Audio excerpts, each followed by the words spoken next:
Hello students. आज इस topic में हम लोग देखेंगे philosophy of the Indian constitution. Indian constitution जब लिखा गया तो उसमें यहाँ के सिटीजन्स के लिए किन किन वैल्यूज़ का, किन राइट्स का और किन रूल्स लॉज का ध्यान रखा गया कि जो उनके लिए इम्पोर्टेंट हैं, वो सभी वैल्यूज़ इसकी फ़िलॉसफी में आती हैं। जब भी किसी कंट्री का कोई कॉन्स्टिट्यूशन वहाँ पे लिखा जाता है तो उस कंट्री के सिटीजन्स के लिए, उनके लिए जो रिक्वायर्ड स्टैंडर्ड्स हैं और कुछ वैल्यूज़ हैं जो वर्ल्ड के दूसरे किसी कंट्री में या किसी दूर दराज के दूसरे कॉन्टिनेंट में हो सकता है वो वैल्यूएबल ना हो उतनी ज़्यादा, लेकिन पर्टिकुलर उस कंट्री में वहाँ के सिटीजन्स के लिए उसकी नीड होती है। इसलिए कॉन्स्टिट्यूशन में इन बातों का ध्यान रखा जाता है कि देश के लोगों के लिए क्या ज़रूरी है, क्या हितकारी है, वो सब होना चाहिए। कभी कभी अननेसेसरी मैटर होने से भी आप इंडिया के जो नेबरिंग कंट्रीज़ हैं, चाहे वो पाकिस्तान हो, नेपाल या श्रीलंका, इनके कॉन्स्टिट्यूशन में एक जो मेन प्रॉब्लम आ रही वो ये कि इन्होंने अपने सिटीजन्स की जो वैल्यूज़ हैं और सिटीजन्स का जो कंपोजिशन है, चाहे वो रिलीजन बेस पर हो, लिंग्विस्टिक बेस पर हो या कोई भी दूसरा आधार हो सकता है, जैसा कंपोजिशन है पॉपुलेशन का, उसके अकॉर्डिंग जब रूल्स लॉज कॉन्स्टिट्यूशन में नहीं रखे जाते हैं तो फिर इससे क्या होता है, कॉन्फ्लिक्ट क्रिएट होता है और ये आगे चल कर के फिर कई मायने में ये दिखाता है कि कॉन्स्टिट्यूशन भाई सही नहीं है और फिर उसको अमेंडमेंट या टोटली चेंज करने की बात आती है। तो वो सभी चीज़ें, वो सभी स्टैंडर्ड्स और वैल्यूज़ जो किसी कॉन्स्टिट्यूशन को उसके सिटीजन्स को ये बताने के लिए या इस बात को स्वीकार करने के लिए तैयार कर देती हैं कि जिससे सिटीजन्स को लगे कि ये हमारा अपना कॉन्स्टिट्यूशन है, हमारा अपना संविधान है और इसमें जो कुछ भी लिखा है वो बिल्कुल उसकी मुझे ज़रूरत है और वो हमारे हित के लिए लिखा हुआ है। इसमें कुछ भी ऐसा नहीं है जो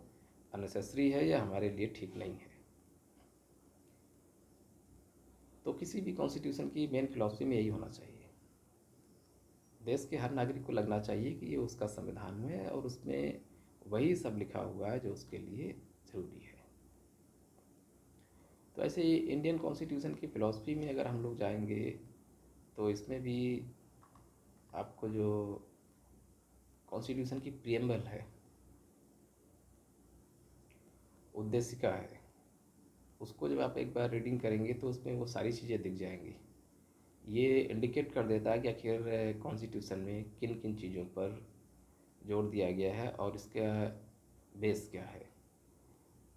ये पेज नंबर 29 में देखिए, ये कॉन्स्टिट्यूशन का प्रियम्बल लिखा हुआ है जिसमें कि ये स्टेटमेंट लिखा गया, we the people of India having solemnly resolved to constitute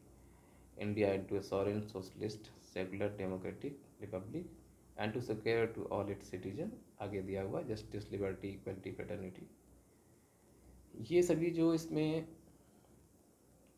point और कॉन्सेप्ट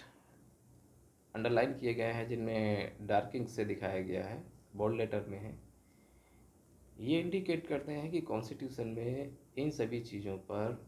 स्पेशली फोकस किया गया है और ये इसके बेस में है, इसके मूल में है, रूट्स में। These are the roots of the constitution. और इनको देख करके आपको साफ साफ लग रहा है कि ये केवल कॉन्स्टिट्यूशन की ही रूट्स नहीं, ये केवल संविधान के मूल में या उसकी जड़ों में नहीं है, ऐसा नहीं है। ये यहाँ के सिटीजन्स के लिए, नागरिकों के लिए भी उनके रूट्स हैं, उनकी रिक्वायरमेंट्स हैं। तो इन सभी को लेकर के जो भी इसमें ये कॉन्सेप्ट आए हुए हैं, इनका क्या मतलब है और इनकी डेफिनीशन क्या है और ये जो गाइडिंग वैल्यूज़ हैं जो अडॉप्ट की गई हैं,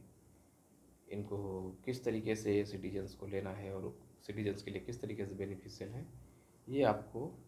साइड में देखिए, इसी पेज में दोनों साइड, लेफ्ट एंड राइट दोनों साइड में इन सभी कॉन्सेप्ट को लेकर के एक्सप्लेनेशन दिया गया है। उस टॉपिक को, उन कीवर्ड्स को एक्सप्लेन किया गया है कि आखिर वो क्या है और उनकी डेफिनेशन क्या है। तो उससे पता चलेगा कि इंडियन कॉन्स्टिट्यूशन में इन वर्ड्स का कितना ज़्यादा इम्पोर्टेंस है, और ये वाकई में देखा जाए तो उसको पूरा बेस प्रोवाइड करते हैं। और सिटीजन्स के लिए वो सभी राइट और वो फ्रीडम, जिससे कि सभी नागरिकों को लगे कि ये हमारा अपना संविधान है और इसमें कुछ भी ऐसा नहीं है जो हमारे अगेंस्ट हो। सब कुछ हमें हमारी समस्याओं को ध्यान में रख करके लिखा गया है, जिससे फ्यूचर में हम एक साथ जुड़ करके संबद्ध होकर के इस कंट्री को रन कर सकें। तो इनको आपको लिखना भी है,